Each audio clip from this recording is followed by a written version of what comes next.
10 दिवसीय ब्रह्मोत्सव का प्रमुख आकर्षण रथ की सवारी है। लगभग 40 फुट ऊंचे चंदन की लकड़ी से बने इस कलात्मक रथ पर श्री गोदार रंग मन्नार के गगनभेदी जय घोषों के मध्य जब नवमी के दिन प्रभु की सवारी आरंभ होती है तो यह दृश्य देखने लायक होता है। रथ को भारी भरकम मोटे रस्से के सहारे खींचा जाता है। रस्सा पकड़ने के लिए श्रद्धालुओं में होड़ सी मची रहती है। रथ में विराजमान प्रभु के दर्शन एवं रथ को खींचने को लेकर हजारों की संख्या में ग्रामीण एवं आसपास के क्षेत्रों से श्रद्धालुगण पहुंचते हैं। श्री रंग मंदिर दिव्य देश के चैत्र कृष्ण पक्ष की सप्तमी तिथि पर ठाकुर गोदार रंग मन्नार भगवान चंदन निर्मित विशालकाय रथ पर विराजमान होकर भक्तों को कृतार्थ करने निकले। वैदिक परंपरा अनुसार प्रातः ब्रह्म मुहूर्त में ठाकुर रंगनाथ भगवान श्री देवी भूदेवी के साथ निज गर्भगृह में पालकी में विराजमान होकर ज्योतिष गण अनुसार मीन लग्न में दिव्याकर्षक रथ में विराजित हुए तो रंगनाथ भगवान के जय जयकार से संपूर्ण क्षेत्र गुंजयमान हो उठा।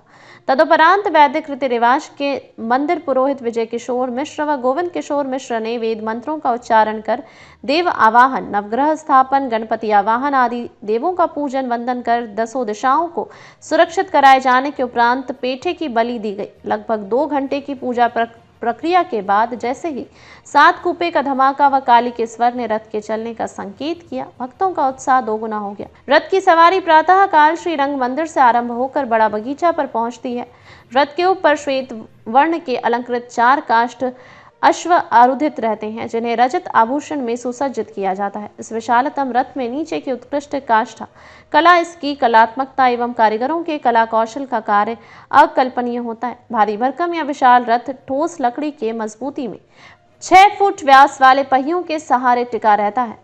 रथ के पहियों एवं अश्वों के मध्य भाग में नीचे की ओर सुंदर काष्ठ अलंकरण के मध्य रथ के देवता, रथ को धारण करने वाले यक्ष एवं गंधर्व तथा निर्धारित स्थानों विश्वकर्मा, 4 अश्व, उच्च श्रवा, सिंह, शार्दुल एवं द्वारपाल जय विजय विराजमान रहते हैं जिसके ऊपर भगवान का सिंहासन रहता है। रथ की सवारी के आयोजन से पूर्व रथ घर में खड़े रथ की संपूर्ण जांच भली प्रकार से कर ली जाती है ताकि आयोजन के समय किसी प्रकार का व्यवधान उत्पन्न न हो। इस अवसर पर रथ को भली प्रकार सुंदर ध्वज पताकाओं से सुसज्जित किया जाता है। रथ में प्रभु के समीप बाहर की ओर 2 सिंह की आकृति के दानव खड़े किए जाते हैं। मान्यता के अनुसार यह प्रभु के समक्ष इसलिए स्थापित होते हैं कि प्रभु को नजर न लगे। ब्रह्मोत्सव के अंतर्गत रथ की सवारी वाले दिन स्थानीय एवं समीपवर्ती ग्रामीणों का उत्साह देखते ही बनता है।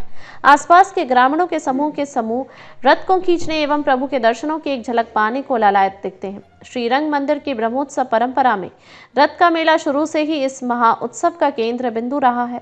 यह रथ के मेले का आकर्षण ही है कि इस अवसर पर स्थानीय जनमानस जहां स्वयं इस मेले में सम्मानित होने हेतु उत्साहित रहता है, वहीं ये लोग अपने सगे संबंधियों को भी मेला देखने हेतु आमंत्रित करते हैं और इन रिश्तेदारों के साथ सपरिवार मेले का भरपूर आनंद लेते हैं। अपराह्न रथ के बड़ा बगीचा पहुंचने पर प्रभु के थोड़ी देर विश्राम के उपरांत सवारी पुनः मंदिर की ओर प्रस्थान करती है। रथ में विराजमान प्रभु के मंदिर पहुंचने पर यहाँ परिसर में रंगीन फव्वारों का आयोजन किया जाता है जिसकी अद्भुत छटा देखने की बनती है। मथुरा से संवाददाता विष्णु शर्मा की रिपोर्ट। रंगनाथ की रथ यात्रा क्या महत्व है इसका, कितनी पुरानी परंपरा, कैसे निकाला जाता है? श्री गोदार रंगमन्नारम राधा कृष्ण स्वरूपकम सर्वाभीष्ट प्रदम वंदे वंदनीयम स्वराधवी। गोदा लक्ष्मी जी, मन्नार नारायण, ये दोनों राधा कृष्ण लक्ष्मी नारायण के ही स्वरूप है जो सभी भक्तों की मनोकामना इष्ट को पूर्ण करते हैं, जिसका देवता लोग भी, स्वराधवी देवता भी अर्चन वंदन इनका पूजन करते हैं। यह श्री रंग मंदिर दिव्य देश है। यहाँ पांचरात विधि से पूजन होता है।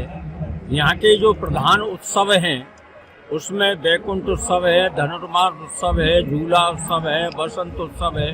उसी में ये ब्रह्मोत्सव है। ब्रह्मोत्सव जो है ब्रह्मा जी ने मनाया है और आज 7वें दिवस में भगवान रथ पर विराज होकर के सवारी निकल रही है।